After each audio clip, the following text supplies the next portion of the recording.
കോഴിക്കോട് ഒളവണ്ണയിൽ വയോധികയെ കത്തി കാണിച്ച് ഭീഷണിപ്പെടുത്തി സ്വർണം കവർന്നു. തടയാൻ ശ്രമിച്ച ഭർത്താവിന് വെട്ടേറ്റു.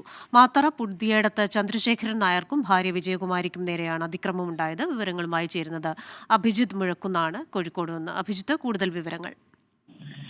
ക്രിസ്റ്റീന, ഇന്ന് പുലർച്ചെ 5:50 സംഭവം ഉണ്ടായത്. ഈ വീട്ടിലേക്ക്, വിജയകുമാരിയുടെ വീട്ടിലേക്ക് കടന്ന കള്ളൻ കത്തി കാണിച്ച് ഭീഷണിപ്പെടുത്തി സ്വർണമാല കവരുകയായിരുന്നു. വിജയകുമാരിയുടെ 5 പവന്റെ സ്വർണമാലയാണ് കവർന്നത്.